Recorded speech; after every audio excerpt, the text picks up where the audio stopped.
At MedStory, we take privacy seriously and follow all healthcare privacy laws. Some details may have changed to protect confidentiality. The views expressed are solely of the individual speaking and do not represent the views of their employer. Recently had my median sternotomy, so I still had sutures, and I had to hold my hands over my head for the whole nuclear medicine scan. And I just remember sitting there, laying on that table, suffering and crying and not sure how to get help. And no one had thought of that or told me that it might be painful or that I should get some medicine before I go. And so that's really the biggest thing that I would say is make sure you understand pain level, the discomfort, the fear, the uncertainty, all of those things that go along with being a patient. Really consider them so that you can give your patients a good understanding of what they're about to go through. Welcome back to the MedStory podcast, a show where we share the stories of the greatest minds in science and medicine. I'm Spencer Locke, and on the show today, how Dr. Jessica Bunin used her personal battles with cancer and her experience in the military to become a compassionate leader and mentor for other physicians and medical students. This is the story of a doctor who woke up in the middle of the night after surgery, in pain and scared. And she found her attending sitting quietly at her bedside. He wasn't there to check a chart. He wasn't there to teach. He was just there, holding her hand and making sure she was okay. And in that moment, her entire view of medicine changed. What it meant to be a mentor, a leader, and most importantly, a human being. But this story isn't just about surviving cancer or serving in Iraq and Afghanistan, or even leading in critical care. It begins much earlier, with a little girl from New Jersey, off visiting West Point for a swim meet. There she was watching cadets march in perfect formation and dreaming of a future she couldn't yet understand. And this is where her story really begins. So I want you to take me back to even before school, when you were a little girl. When did you first know that you actually wanted to go to something like West Point or join the military? That's a great question. So I started developing an interest actually through swimming. The New Jersey State, where I grew up, swimming championships were held at West Point every year. So from the time I was like 8 or 9, I was going there every year to swim. And I saw these beautiful cadets marching around in this beautiful location. And I had my mind hooked on the idea of going to West Point. I rationally knew that when you go to West Point, you're in the Army after. I didn't emotionally know really what that meant. But I had made it the only decision point in my head for many years prior to even graduating from high school. How did your parents feel about that? They were thrilled. They had gone with me to a lot of the swim meets. I didn't have any immediate family members that were in the military. My grandfather had served in World War II, and I had one uncle who was also Medical Service Corps. But no one that I sort of grew up with on the day-to-day was in the military. But my parents loved the idea. Of course, they loved the idea of a free education, but they liked that it wasn't too far away from them and that I would be in the military. They loved the pomp and circumstance of West Point and everything about going there for parades and football games and all the things. So what was it like attending West Point? Yeah, it was interesting. So this was in the 90s. So the first class of women graduated from West Point in 1980. So this was still relatively early in the sequence. And so my class was only about 8 to 10% women at the time. So it was a very foreign experience to me in almost every way. I remember my first day there, I was like spinning around in stairwells, like not knowing where I was or what was going on, with people yelling about where to go next and what things to collect at what stations. And I just felt like I was just in a whirlwind of chaos for, I think, probably my first couple of months. I felt like that. I think everyone from West Point probably cries a few times during Beast Barracks, thinking that all of a sudden they're not good at anything after spending a lifetime succeeding and doing well. So it was really a challenge, but I made some of the best friends of my life. I loved the swim team there. Like my very first really strong sense of belonging was being a member of the West Point swim team. It was a joy. The people were wonderful. We were embraced all the time. We were a very close-knit family on the swim team. So I think that was a wonderful experience. I swam throughout my time there, which I think makes everything at West Point a little bit easier to have that group of friends, to be able to travel away from West Point for swim meets, and to have something that you are good at, even when maybe you feel like you're not good at anything. It sounds like a really cool experience. So at what point during this portion in college did you decide that you wanted to go to medical school? Yeah, actually, early in your time there, they made clear to us that there is a program that was to directly send cadets to medical school. And so it was only about 1% to 2% of our class. So out of a class of about 1,000, we had about 15 folks who could go directly to medical school. And I got on that treadmill to take the classes I needed to take. And it was really exciting to me to think about being a doctor in the Army. I knew always that I loved to take care of things and people. I was always the kid with a Band-Aid for someone else, or trying to rescue a bunny from my backyard, or whatever the case may be. And this seemed like a wonderful way to serve the country, to be in the military, and to take care of those around me. So it seemed like a natural fit. I think I probably was worried throughout my time that I wouldn't be successful or wouldn't get selected, but I was really lucky. It all worked out.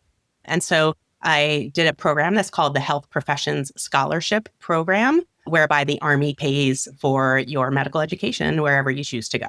Good deal. You did undergrad and medical school getting it paid for. That's incredible. Yeah. I always encourage people, like, I never spent a dime on my education. I've even gotten a master's degree now and still have not spent any money on education. So there are ways to get a free education out there. So never turn down an opportunity for more education is what my father used to tell me. And I think it's really true. It sort of guided my life, that quote. I mean, you deserve it, though, after all the service that you've given to the country. I'm all on board for you getting that free education. So tell me this. So I know that you transitioned. So you go from West Point, go into medical school, and then comes residency. And my understanding is that wasn't one of the residencies is when you first found out that you were diagnosed with cancer. Can you take me to correct it for me. Yeah, actually, my fourth year of medical school, in December of my fourth year of medical school, I was drinking a soda on my endocrinology rotation, and my attending looked at me and she said, "Do that again." And I thought initially she was mad that I was drinking soda in clinic or something. And she's like, "No, really, take another drink, because I think one side of your thyroid is bigger than the other." And from there, it was all just a whirlwind. She took me to get an ultrasound. They took me to get a biopsy. And I found out that it was probably cancer at that time. They took me to the operating room, took out half of my thyroid, realized it was indeed cancer. So I went back to the operating room to have the other half removed as well. And after that, I had to do what's called radioactive iodine treatment. You take essentially radioactive iodine tablets and sit alone in a hospital room for 5 days, which was how they would sort of destroy the remaining thyroid cells that were there. And so that was December of my fourth year of medical school. Wow. So do you remember what was going on in your head and how you were feeling specifically was this a friend or a mentor said, "Hey, something's going on, there's concern for cancer"? Yeah, I actually don't remember specifically how I felt in that moment. I will share with you in a little while. I have really distinct memories of finding out about my next cancer, but I don't really have a lot. I think it all happened so fast that this attending was so helpful and just made everything happen in no time flat. And I think I didn't even have time to think that this was cancer. Initially, I thought it probably wasn't. Thyroid nodules are pretty common in young women, and so I thought it was probably a benign process, and I tend to think the best, or at least I did at the time, sort of think and hope the best for things like that. And so I think going in, didn't really think it was. And then once you enter sort of the biopsy, surgery, treatment portion, you're just going without taking time to think about it until you're done. And then when you're done with treatment, you get to sort of look back and think about it a little bit more. But even then, I was so set on wanting to finish medical school on time that I really refocused my energy pretty quickly to get back to my studies. Wow, that's incredible. So take me then to the next moment, because you said there's a subsequent cancer. Where were you in your life? Tell me that story. Yeah. So I then went to do a psychiatry residency program at Walter Reed in Washington, D.C. And I thought I wanted to be a psychiatrist. So I thought I would go in as a psychiatry intern, graduate as a psychiatry attending, and be done with it. But very early in my first year, did a month in the ICU. And during that month in the ICU, I realized, wow, I love this too. I love the team environment of critical care. I love learning about these hard and scary parts. I remember hearing a senior resident in the ICU giving a report to a patient on the phone, and he could just rattle off every detail of every organ system in someone's body. And I thought, man, this is fascinating. I want to be able to do this. I want to be good at this. And so I realized at that time I didn't want to do just psychiatry. Unfortunately, at the time, the Army was trying to create more psychiatrists. So they had a combined internal medicine and psychiatry residency program. So they worked really hard to get me switched over to that. So about halfway through my intern year, I switched over to what we call the med psych program and became a resident in med psych, unfortunately. One of the very first days of my second year of residency, so finished my intern year okay, in about April, I had started getting a radiating, burning chest pain when I would take sips of alcohol. So I stopped drinking alcohol. I started noticing my neck veins were popping out a little bit more, which seemed weird, and I didn't know what to make of it. And then early in my second year, so July-ish timeframe, I was sitting in a morning report case, and someone presented a case of a young man who was my age at the time, who presented with radiating, burning chest pain. And I found out in that moment, that's a pathognomonic finding for Hodgkin's disease. And so I left the room and I asked a friend who was a hematology oncology fellow to order a CT scan for me. And I went and got the scan done. I can't remember if it was the same day or the next day, but pretty quickly got a CT scan done. Went home, spent the night at home. And I remember the next morning being in clinic with one of my very good friends. And I asked him to dial on the phone to listen to my report. And as I was listening on the phone, he just saw my face drop. And he just knew something was wrong right off. He said, "What happened? What happened?" I said, "I have a tumor in my chest." And I sort of in shock and awe and terrified. And for some reason, I remember the fear of this one so much more than I do for the first one. I don't know if it's because I went through the experience of being a patient already and didn't want to do that again, or the location being in my chest being scarier, or what it was. But I remember he, who's still a wonderful friend and mentor to me, walked me directly down to my program director. My program director walked me directly up to the pulmonary clinic. The pulmonary doctor got me in for a bronchoscopy the next morning. Unfortunately, the bronchoscopy didn't yield a diagnosis. So they took me to a cardiothoracic surgeon. The cardiothoracic surgeon originally tried to go in through the scar I already had from my thyroid surgery, but was unable to get a diagnosis from that. And so eventually I had to have what's called a median sternotomy. So my chest opened to get a good diagnosis and a good sample of the tumor. And even then, we didn't know for 2 weeks what it was. It was nodular sclerosing Hodgkin's disease was the ultimate diagnosis. But it was so sclerosed that they had trouble getting a good sample. And so finally, about 2 weeks later, they found what's called a Reed-Sternberg cell, which is what's in Hodgkin's disease. And so I was notified at that time that it was Hodgkin's and set up for chemotherapy and radiation and the whole 9 yards. So it was like a good year of my life from really July to April-ish of surgeries, followed by chemo, followed by radiation, and trying to heal some in the midst of all that.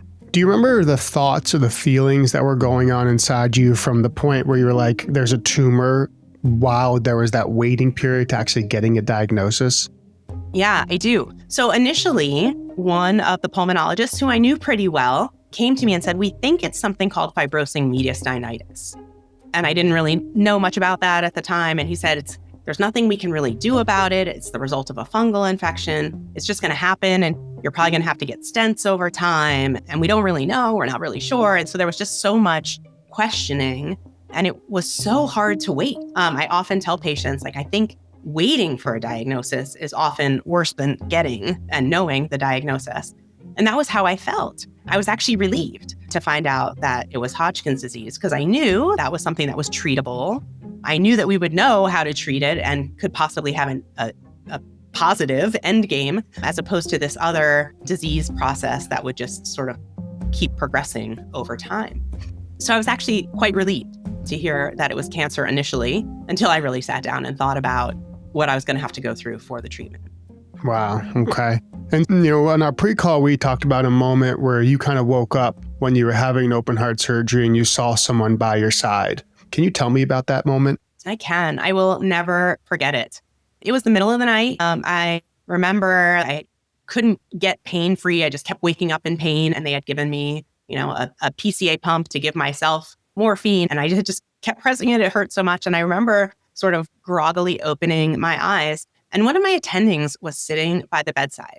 And like in the middle of the night, an attending that I had worked with in the intensive care unit was sitting there waiting to see how I was.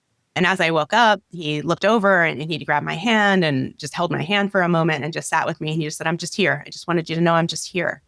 And it changed for me what it meant to be in academic medicine, to be in medical education, to be a mentor to someone, to be in someone's life beyond just teaching them how to do a specialty, but being truly committed to them in every way.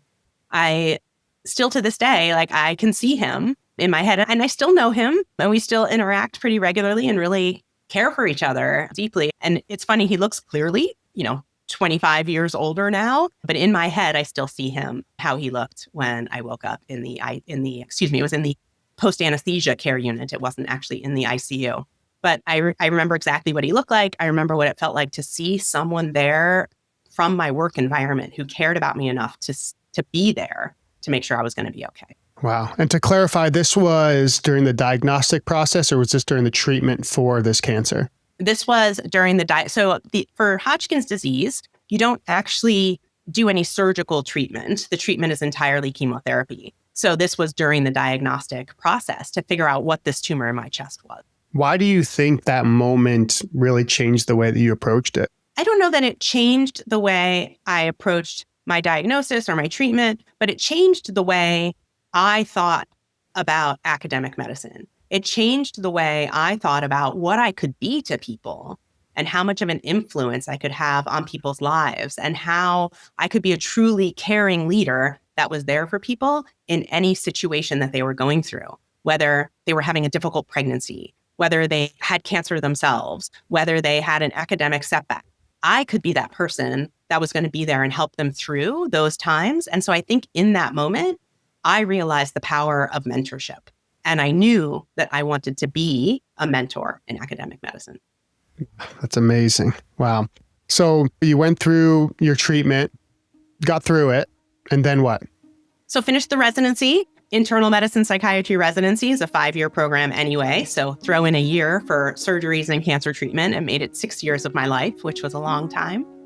As my first duty station out of training, I went to West Point to be a psychiatrist up there, which was really cool in a lot of ways. I loved taking care of cadets. I loved helping these motivated people who just wanted to be successful get better. But I also really realized that psychiatry, particularly outpatient psychiatry, was not my life's calling. I thought it was an mentally exhausting job. Cheers to all the psychiatrists and psychologists and therapists out there. I just couldn't do it. It was too mentally draining for me. And so I knew that I eventually wanted to go back and do critical care medicine. I think I probably realized that my 4th or 5th year in residency that I knew I wanted to go back, but I was obligated to do the psychiatry tour first. And it was really nice to go back to West Point at that time because a lot of my classmates were there as instructors and professors. And it was a really exciting time to be back there, to get to know these people again. In the military, when you graduate from West Point, often clusters of people go to basic training for their respective specialties, but they get to know each other really closely. And in medical school, I didn't have that. I was sort of separated from the military for 4 years. So it was so fun to go back and reconnect with my friends from that time. That is cool. It's like full circle, bringing you back to helping the people that you originally got your training. That's really special. So I know there was a point where then you were deployed as a psychiatrist. Is that what kind of happened after West Point then? Yeah, well, it was actually during my time at West Point. I had been on what's called a profile in the military, which means like you're medically limited in what you can do. And my profile, since I had Hodgkin's disease, said that I wasn't deployable. But I knew that when I joined the military, I did it wanting to deploy, to do all the things you're supposed to do in military medicine. And so I fought for about a year to get that profile overturned. And I had a medical board, they overturned it and said I could deploy. And so during that time, I deployed to Iraq, and I was a psychiatrist in many different settings, which was pretty cool. I got to do therapy with folks right after they were in a firefight. If they were sort of in shock, I got to work with them in that moment. I got to take care of doctors and nurses who were on an 18-month deployment to Iraq. I got to take care of detainees in a detainee facility and make sure that they were okay. And then also 1 day a week, I got to do critical care medicine because otherwise the critical care doc at the time didn't get a day off. And it was a really great way to have both experiences, a little bit of the medicine side and a lot of the psychiatry side. Is there a time where you felt particularly challenged or a moment that you really think about at your time when you were in Iraq that you're willing to share? Yeah, sure. It was actually early in my deployment. I think so I'm an adult doctor. I sort of jokingly say that I don't believe in children. I don't care for children. I don't have anything to do with children. But my children have 4 legs and a lot of fur. So I jokingly say that. But early in my time in Iraq, we got the notification that there was a mass casualty event. And it turns out that children whose parents worked for the United States were playing soccer and their field was bombed. And so we had to take care of numerous child casualties from the soccer field. And for me, that was just emotionally overwhelming and so sad because I, first of all, couldn't imagine children hurting in that way. I don't think that I felt really equipped to care for them as well as I should have been or could have been. And so I think the whole experience was overwhelming. There were so many amazing colleagues, nurses and doctors who were amazing and talked me through everything I needed to know that I didn't know. And we all got through it together. But it was, I think, a really traumatic, awe-inspiring in a negative way experience for all of us that were there. Particularly, I remember the faces of some of the emergency room doctors at the time that sort of saw this horrible thing going down. And I remember that very specifically. What did you see on their face? I just remember him looking ashen and fearful and sad and motivated and all at the same time and not sort of knowing who to go to first, but still doing everything in exactly the right moment and exactly the right timing, despite the fact that it was such an overwhelming situation. So would you kind of say that the fellow doctors and nurses were there, you guys were there to mentor each other throughout that experience? Yeah, absolutely. Mentor each other, parent each other, family each other, care for each other. When you're in a deployed environment, no one has anything else. And so we get very closely connected and are really there for each other, which is a wonderful thing about deployments. I think we can all run into people that we see down the road and we'll always know their faces and say hello, even years and years later. So it's a wonderful experience in that way. I think the best part of deployments is actually that they wash and fold your sheets for you. So that's pretty cool. But yeah, I do think that everyone very freely shares all of their information, all of their knowledge, all of their abilities. There's no competition. There's no, it's all just everyone there working for the same goals as a team. I imagine that the sense of, proud and just camaraderie is unmatched in a situation like that. Yeah, I think it's true. So then you return from Iraq, and then at what point do you go to Afghanistan, and what was your role there? Yeah, great question. When I got back from Afghanistan, I had another year of psychiatry time at West Point. During that time, I applied to a critical care medicine fellowship. And when I finished that, so I went back to Walter Reed in Washington, D.C. for a critical care fellowship. When I graduated from that, I stayed on to work there. And at that time, I heard about a position opening up for a critical care doctor in what place that's called Bastion Hospital, which is actually a British hospital in Afghanistan. And I had the opportunity to go there. And we went for a week in Birmingham first to get to know our English comrades that we would be working with there. And then we all traveled together to Bastion in Afghanistan I did a 6-month deployment there. Wow. In that hospital. It was right next to a U.S. Marine post. So there was sort of a lot of mixing of Army and Navy and Marines and British Army and Navy, like sort of everyone all together for meals and things along those lines. Wow. Okay. So just to confirm, the first deployment was Iraq. The second one was Afghanistan. That's okay. Correct. So same question with this one. Now that we're in Afghanistan, working at this hospital in critical care, was there any really challenging moments that you can think of that really could be shared? 2 really specific ones. One of them is, again, the theme of children. As soon as I got there, some children were brought in who were comatose. And it turns out that they had gotten into heroin somehow. They had gotten into like a stash of heroin. And they were not awake or alert. And we didn't actually have endotracheal tubes that were small enough for these young children. And so we had people who were like bagging them round the clock until they were good and awake from sort of over the heroin. And I remember seeing, it was 2 boys who were brothers. And I just remember so specifically watching, it was a British anesthesiologist at the head of one of the beds who was just so calm and patient and doing such a beautiful job caring for the child. And so it made me confident to be able to step in and help in that situation. So that was one that really sticks out. And I think it sticks out partially because it was early in the deployment. The other one that really sticks out was called the Battle of Bastion. So again, we were sort of on this British post, and it was one night bombed by Afghans and some planes were blown up.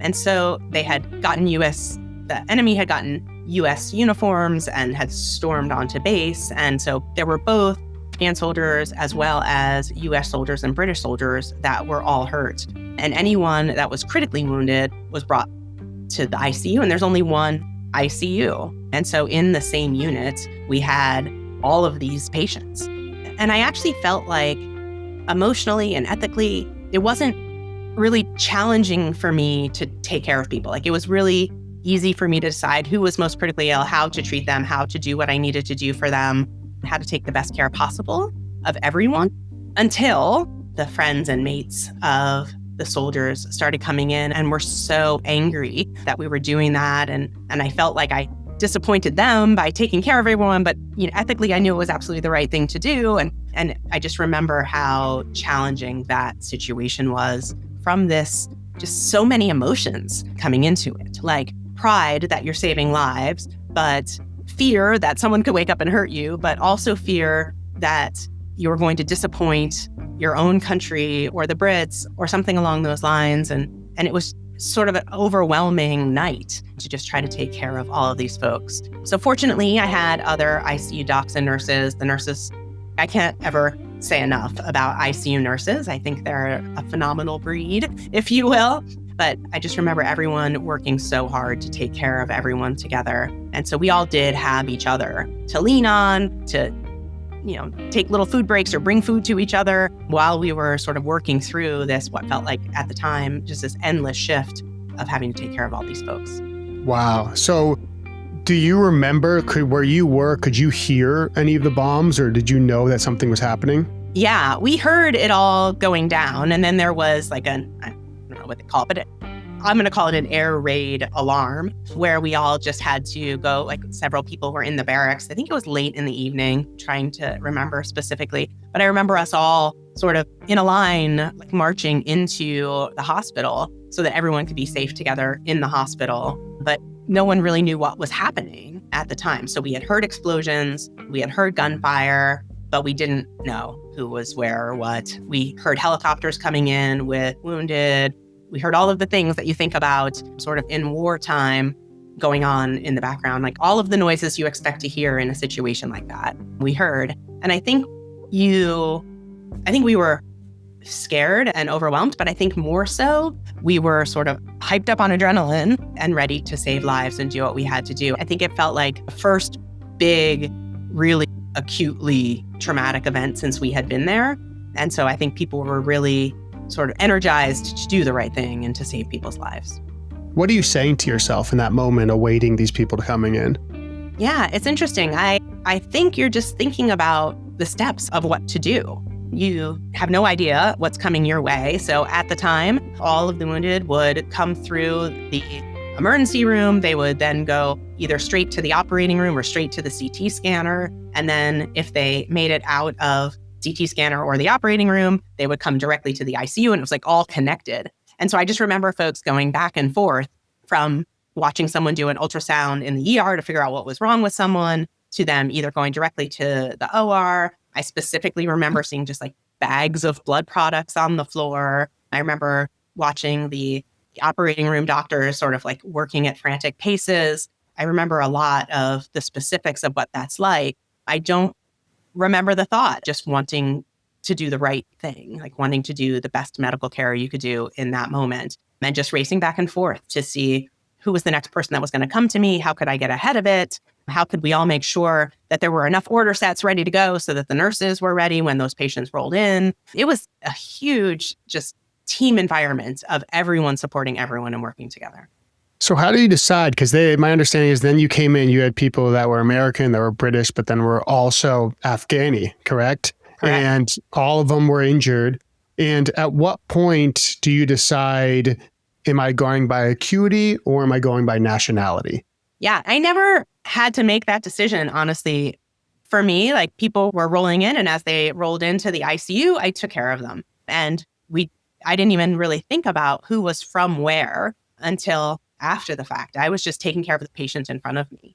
Whoever that was, wherever they were from, I just did what I needed to do, medically speaking. So there was no thought at all about where someone was from. It was just as each patient rolled in, we thought what that patient needed and did what that patient needed.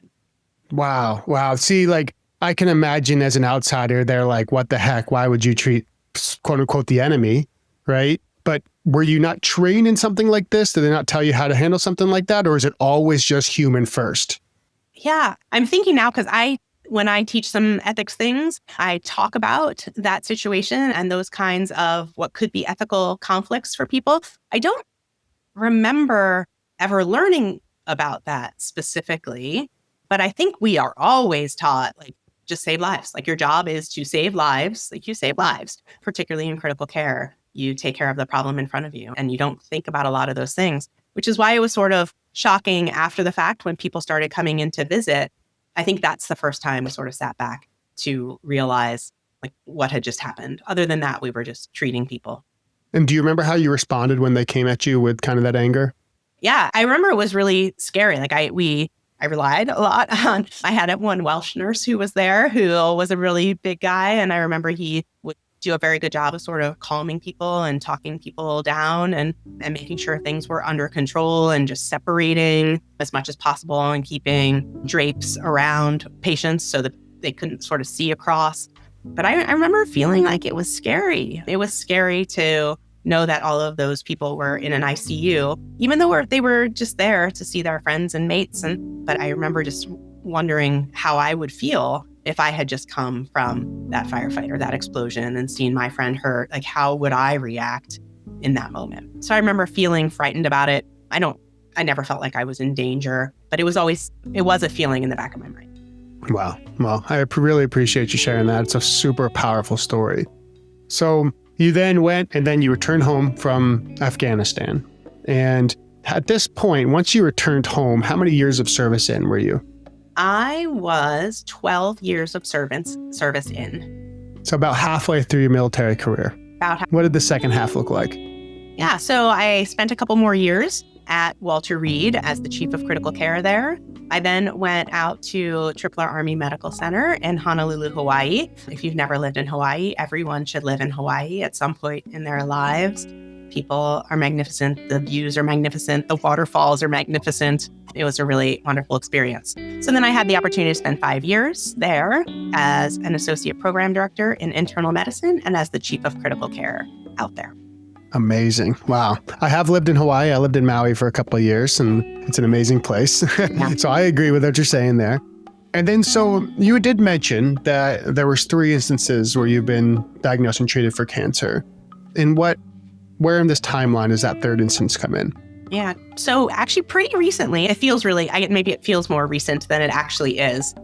But in 2022, I was in a job at the time where I was traveling to all of the different medical treatment facilities in the military. So Army, Navy, Air Force, all of the hospitals, anywhere that trains military doctors, I would go and do what's called faculty development there. I would teach their attendings, their physicians to be better teachers to students and residents. It was a wonderful job. It was probably one of the best jobs in my life. And I remember I was in San Antonio at the time, and I had just finished teaching all morning, and I got a call from a colleague with a report that a biopsy that I had the week before was positive for breast cancer. And I was due to teach for the rest of the afternoon. Fortunately, one of my best friends was there with me at the time. He talked me through it. He was trying to see if I needed to switch what I was going to do for that afternoon, but I'm pretty good at compartmentalizing. As you can imagine, I think as a critical care doctor, you have to be pretty good at compartmentalizing. And so we sort of processed it a little bit, and then I went back and finished my afternoon of teaching. And then I remember there was a bunch of us, about 5 of us, that were all going to go to dinner together that night. We were all going to drive from the hospital to our hotel where we were staying. And I just said, everyone was sort of laughing and talking about their day. And I said, everyone, can we just stop? I just need to stop. And everyone sort of looked at me. And I said, I just need to tell you all, I was diagnosed with breast cancer today. And I think of this story as a time in my life where I got exactly what I needed from everyone I worked with. Immediately, everyone was like, do you need to go home? What do you need to do? Do you need to be with your wife? What's going to happen now? What do you need? What do you need? Everyone just saying that. But it wasn't empty. What do you need? As soon as I got home, those colleagues took over every aspect of my work that they could take over without questions and asked me questions about what they needed to know. But the focus was all about just get what I needed to get done as fast as I could get it done. And I just remember being so grateful for that. It breaks my heart to think about people going through diagnoses like that and still having to manage everything in their lives without people like that who were going to take care of them. And so I really had wonderful colleagues, and everyone just stepped in and stepped up and took care of everything that I needed to do so that I could worry about getting healthy and not worry about what was going on with my clinical care at home, with my job at home, with my students, with any of it. They just took care of all of it for me. Wow. And so where are you now in that journey? So I, at the time, had a bilateral mastectomy, and that was all the treatment I needed. And so I have no chemotherapy this time, nothing else. And I am in the clear 3 years later. So it's pretty exciting. Oh, that's amazing. Oh my gosh. A side note, I'm actually working with a breast radiologist, and she just opened up a center that does same day diagnostics. So from the mammogram, then she'll actually do the biopsy the same day, because same thing she was saying, that waiting period is just killer for so many women. And so she wanted to set it the same day. So I can imagine that you understanding the power of how quickly you were able to get things going is unfortunately not the case for a lot of people, but really awesome that you got to experience that. Yeah. And I would like to add, just as a public service announcement, so I was considered a high-risk patient because I had been near burn pits, because I had radiation to my chest. So for all these reasons, every 6 months, I had either a mammogram or an MRI. And so the tumor was seen on my MRI. And that next day, I went and got a mammogram, and they couldn't see it. That day, I went and got an ultrasound, and they couldn't see it. So then as soon as we could get it scheduled, I had to go in for an MRI-guided biopsy to find out that it was cancer. And so my message to everyone is, if you're high risk, make sure you're getting the right screening that's appropriate for you, because there are indeed some breast cancers that you can't see on mammogram. And mine was one of them. And so I was very fortunate, especially since this was sort of coming out of COVID and the priorities in life had shifted for a while. So I was really glad that I had my MRI done while my tumor was still small. Wow. That's a really good one. We're going to make sure to include that in there. So then you've officially retired from the military in 2023. Congratulations. That's pretty recent. What does your current day look like, and what are you currently working on? Yeah. So I do a little bit of everything. I still do some teaching. I still do some clinical work. Really, my passion remains coaching and mentoring is where I find the joy. I remember specifically there was a day during COVID. I was, of course, like during COVID, things are pretty sad and miserable anyway. But I remember specifically one day I came home on a Friday afternoon and I was whistling and I was singing, and I'm a whistler singer when I'm excited or feeling good about things. And my wife's like, "What's going on? You haven't been like this all week. Like, why today?" And I was like, "Oh, I just spent the afternoon mentoring people. That's my joy spot. That's what really makes me happy." And so I am really committed to doing a lot of coaching and mentorship, and recently gotten my coaching certification. So through the International Coaching Federation and for the Center for Executive Coaching. That's amazing. And then tell me about the business that aligns with that coaching. Yeah. This is sort of a fun story. So at about the same time I was retiring, another one of my critical care friends was also retiring from the Army. We were trying to figure out like what's next for both of us. Neither of us really knew. And so we met up for a Sunday brunch one day and we started talking about, we had both individually wanted to potentially do leadership teaching or figure out how to have a leadership company. And on the spot, I was like, "Stop, we need to call Lauren too." So she didn't know my friend Lauren at the time. But the three of us had a conference call in the middle of brunch. And by the end of brunch, we had made a plan to go to Washington State for a mini retreat, get to know each other, decide if a company was something we would want to do together.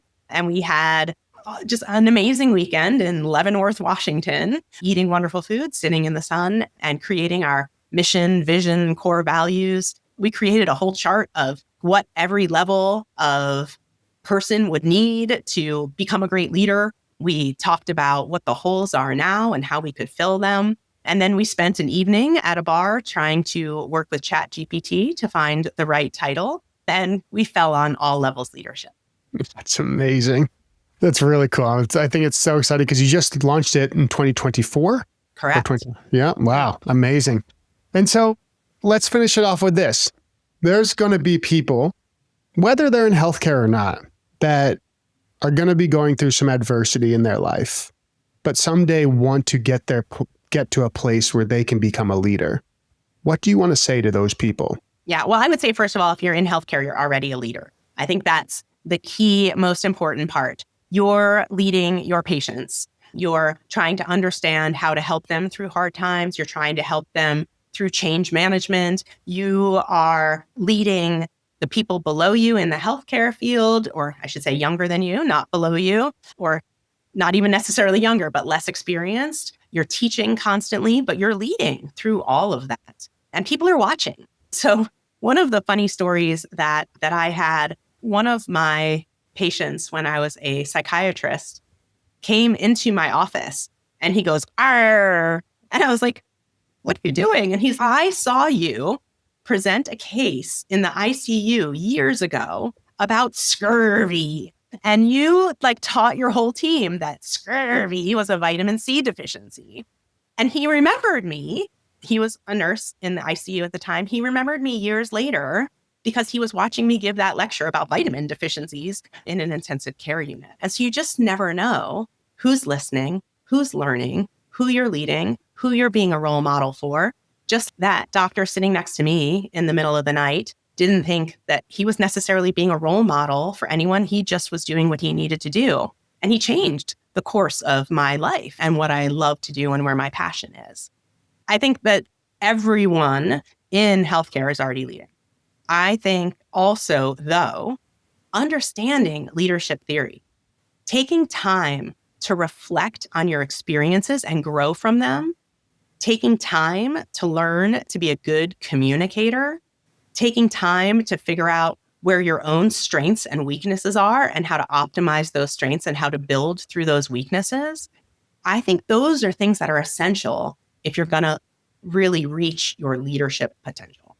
And our company, fortunately, All Levels Leadership offers all of this. We do everything from personality testing to creating a full curriculum for programs or for people. As having been a psychiatrist and then a mentor and then a coach, I'm personally really good at talking to someone and identifying what they need and if I can help them, or if they need, say, a therapist instead of a coach at any given time, or if they need a mentor instead of a coach, whatever the case may be. And so I think we really thrive in a lot of areas.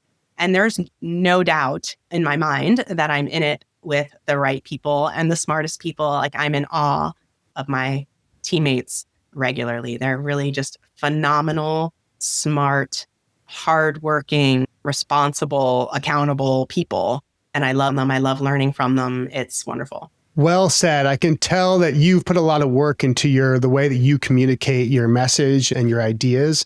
And I think that is one of the biggest superpowers that people underappreciate, because our ability to communicate clearly and effectively ultimately can open up doors and create the change that we want. It's amazing. Thank you so much for sharing your story, because this has been action-packed. You've had me like, I might have been at the edge of my seat the whole time going through these stories. So I'm so excited to see what we do from it. But I really appreciate you. Spencer, can I give you one more story? Yes. Oh, please do. Okay? Oh my gosh. Yes. Yeah, I would love to share a story of sort of the good that can come out of being a patient, because I very distinctly remember so while you're going through chemo and radiation and you're watching your numbers, you're making sure you're not neutropenic. You want to make sure that you're not feeling nauseous at any given time. You're really very focused on what's my next treatment? What am I doing tomorrow? What doctor do I need to see? What treatment do I need to get? What physical therapy can I do? You're very focused and you have a very regimented calendar for all of that. So you don't really get depressed or even worried sort of through that period. You just go through it. But then I remember after, when I got the all clear, then I really got depressed and I felt like I lost a year of my life. I felt like I was behind all of my peers. I felt like I didn't understand why this terrible thing happened to me. I felt like I had this horrible scar and pain in my chest that I didn't know if ever was going to get better or go away. And all I ever wanted to wear was like turtlenecks and high neck things, because I was very sensitive about my scars. And so there was a lot of woe is me. And I remember just frequently feeling like, why did this happen to me? Why did this happen to me? And one of my very first cases when I went back to work was I was on psychiatry call. So I was at home as a psychiatry resident. And I got a call in the middle of the night to come see a patient who was asked to come to the emergency room after having a head CT earlier that day. She had been having slight headaches, but she also had a history of breast cancer. And when she got there, she had been told by her doctor during the daytime that she needed to come in. But by the time she sort of got her act together and drove in and Washington, D.C. traffic and all the things, by the time she got there, he had left for the day. And so she was greeted by an ER physician she didn't know, who didn't really know initially why she was there. And so he went and looked at her head CT and came back and told her that she had tumors throughout her brain. And she just shut down and didn't hear anything they said. And I was called in as the psychiatrist to come see her and declare her incompetent, because if she went home, they thought she would die or get in an accident. They didn't want her to drive. They wanted her to come in right away for radiation treatment and steroids. And that's the story that I heard from home. Woman with, too numerous to count, mets in her brain, and wants to go home. You need to come in and declare her incompetent. And I walked in the room and my hair was still a little spiky, sort of growing back from chemotherapy. And I just sat down next to her on the hospital bed. And we just looked at each other and she started crying and I got a little teary and I just put my arm around her and we just sat. And I said, "What's going on? Tell me why I was told that you don't want to stay in the hospital tonight. What's happening?" And she said, "I actually don't know what's happening." She said, "Someone came in, told me that I had metastases in my brain, and I don't remember anything he said after." And I said, "Well, I was told that there were a couple different people that had come in to talk to you." And she said, "Yeah, but I didn't really know what was going on." And I was like, "Well, would you be okay with staying and getting treatment tonight?" She said, "Well, the only problem is that I need to get home to my pets and make sure my pets are taken care of and I'll stay." And so I sat in the room with her and we came up with a plan for someone to take care of her pets and make sure everything at home was okay and stable. And she was more than willing to come into the hospital. But she just needed someone to sit with her and cry with her and understand the emotional load of what she was going through. And I was the perfectly equipped doctor to do that in that moment. And I remember driving home that night and thinking, that's why I had to be a patient, so that I could be a better doctor to her and to everyone that came after her, whether that was a leukemia patient who was my age, whether that was someone recovering from a major surgery or having to go back for a repeat surgery, whatever the case may be, I felt like having been a patient all those times really made me a better doctor. And it was my why. That's amazing. That's really a powerful story. What about those doctors who have never been patients before themselves? What do you want to say to them? Yeah. I want to say find out everything there is to know about any procedure you are going to order. I specifically remember I had to go for what's called a MUGA scan, which looks at your heart function. And I had just recently had my median sternotomy, so I still had sutures. And I had to hold my hands over my head for the whole nuclear medicine scan. And I just remember sitting there, laying on that table, suffering and crying and not sure how to get help. And no one had thought of that or told me that it might be painful or that I should get some medicine before I go. And so that's really the biggest thing that I would say is make sure you understand pain level, the discomfort, the fear, the uncertainty, all of those things that go along with being a patient. Really consider them so that you can give your patients a good understanding of what they're about to go through. I believe that we handle pain better, we handle bad news better if we sort of have some idea of what's coming and can mentally prepare ourselves. And I had felt so unprepared on that day. And so anytime I'm going to do any procedure on a patient in the ICU, I let them know every single step along the way what's happening, when we're numbing them, what it's going to feel like to get numbed, when I'm cutting, if they should feel it or not, and to tell me absolutely if they do feel it because they shouldn't. And all of those sorts of things, just remembering that your patient is a human being who has all these emotions that you would have if you were them in this moment. And so talking your patients through everything, both before procedures, during procedures, after procedures, can be so helpful. It's incredible wisdom. If someone if they're hearing this and if they say, you know what, I want to work with her, or I at least want to learn more about her, where can they go? Yeah, I'm going to direct them to the All Levels Leadership website at alllevelsleadership.com. My bio is there, the bio of the rest of my teammates. We're a 5-person team now, 3 women and 2 men. The 2 men are the husbands of the 2 other women. We haven't dragged my wife in yet, but maybe we will. But you can learn all about, we have a bunch of videos of sort of snapshots of some of the workshops that we can give. We offer webinars. We have all sorts of our own publications that you can get to through that site. So reach out to us. We're happy to have a conversation. If you're interested in personal coaching, if you're a leader who wants coaching for his team, either individual or team coaching, we're happy to do that.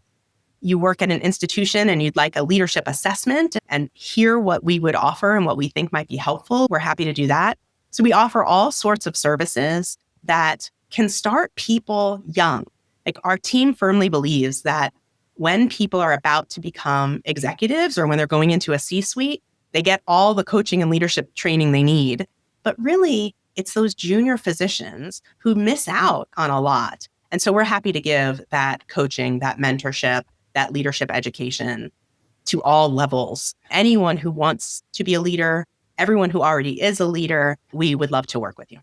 Amazing. So please go check it out. It's alllevelsleadership.com. Correct. We'll make sure we put it in the show notes as well. But I so appreciate you sharing all these stories. You've been so transparent in the giving of the information that you've given to us, because there's very few people that go throughout life that have handled the amount of adversity you have, and the way that you redirected it into such a positive thing to give back. I just want to say thank you. Thanks, Spencer. I really appreciate you having me. I hadn't thought about a lot of those stories in a long time. It was actually a gift to me to be able to reflect on all that as well. Thanks for listening to the MedStory podcast, where we share the stories of the greatest minds in science and medicine. I'm your host, Spencer Locke, with a special thanks to our executive producer, Shina May. Our music comes from Blue Dot Sessions and the Descript Audio Library. The MedStory podcast is made possible by MedStory Studios and listeners like you. So if you'd like to support us, please leave a review. It means more than you know. And if you have a story to share or want to produce a podcast of your own, reach out to us at info@medstorymedia.com. We'll see you in the next episode.